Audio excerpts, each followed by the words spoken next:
Romeo's description of Juliet's beauty is done. According to the story, the beauty goes on, the description goes on. These two people meet each other for a long time. They meet secretly, and none of us know the actual fact.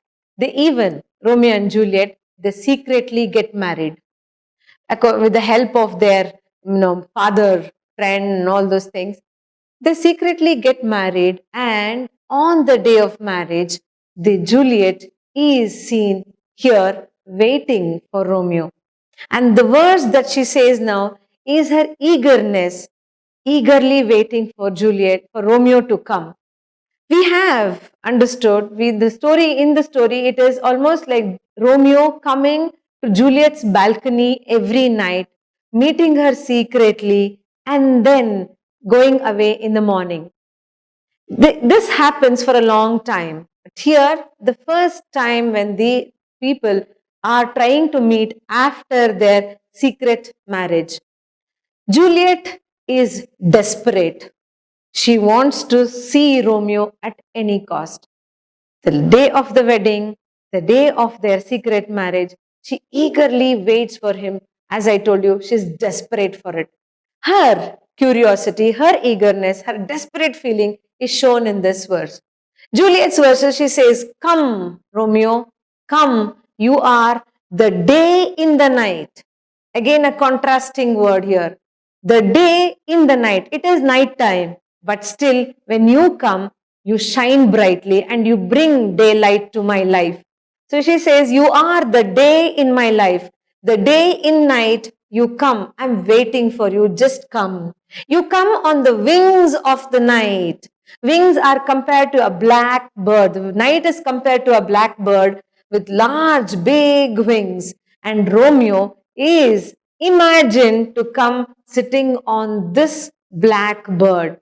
She says, "Come, you are coming on the wings of the night. You are just like the new snow on the raven's back." The night, when I told you it is compared to a blackbird, it is called as a raven. Raven is a big crow. A crow, the size of the raven is slightly bigger than the normal crow that we see everywhere. So raven's black, you come on that. It is almost like the white snow that can be seen. So when you come here, you just fade away the darkness. You throw away the darkness, and only the brightness of your face, the beauty of your face comes to me, comes to my room. So you are the day in night, and you are the new snow on the raven's back. You come like that beautiful, soothing, cool snow during night time. He also says that night, she also says the night, and she says it is black-browed night. Again, as I told you, in Juliet's verses, there are 2 or 3 personifications done. Personification means when a non-living object is compared to a human being and it is given life. Here, night is nothing to do with human beings.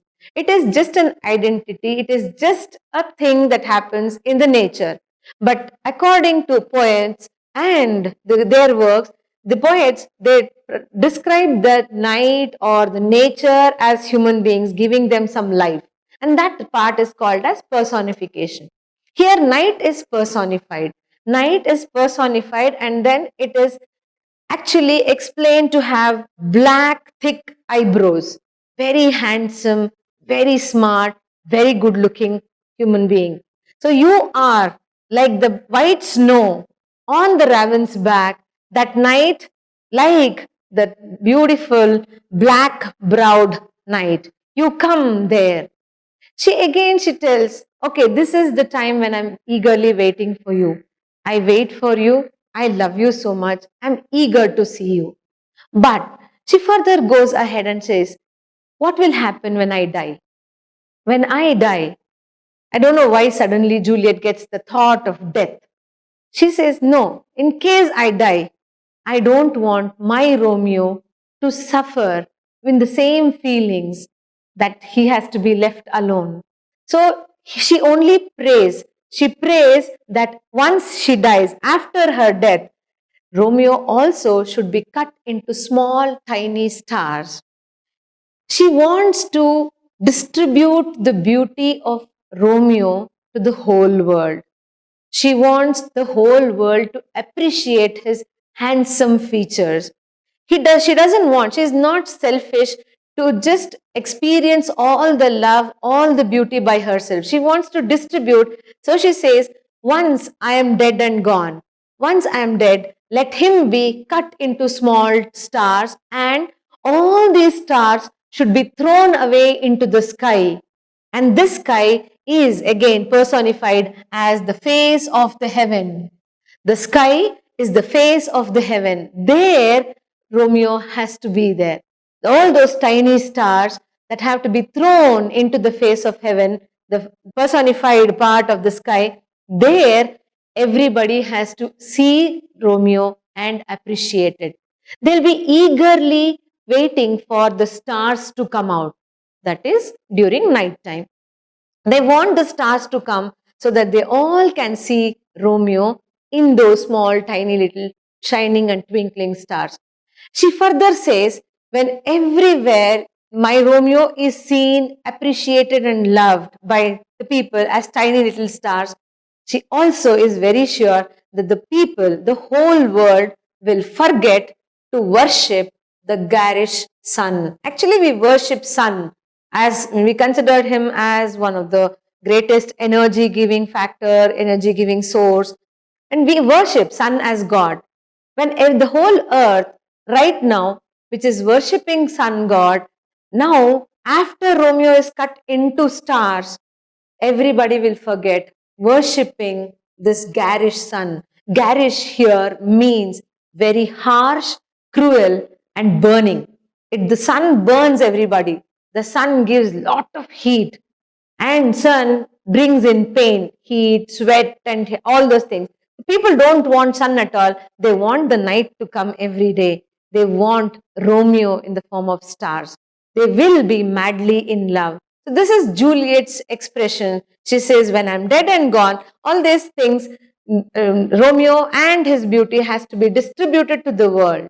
So in this verse, Juliet's verse of William Shakespeare's Romeo and Juliet, we have understood that she wants Romeo to come back as night, as day in night, as the bright feature in her night. And then again she goes on to even to the verge of killing herself and killing Romeo, and also distributing his beauty as stars. Again here, when we come to the answer writing part, there are many important factors. Let us not be confused. Let us not think that Juliet is a sadist. She is not a sadist. She doesn't want to kill Romeo, but her only thought is, her only prayer is, her love has to be appreciated by everybody. She wants the whole world to understand how beautiful her Romeo is, and let the world not misunderstand Juliet's love for Romeo. Let them not feel that Juliet is a fool. As I told you, when you write the answers, you will have to again concentrate on all these things that have been underlined, that have been marked again. So this is Juliet's verse in Romeo and Juliet.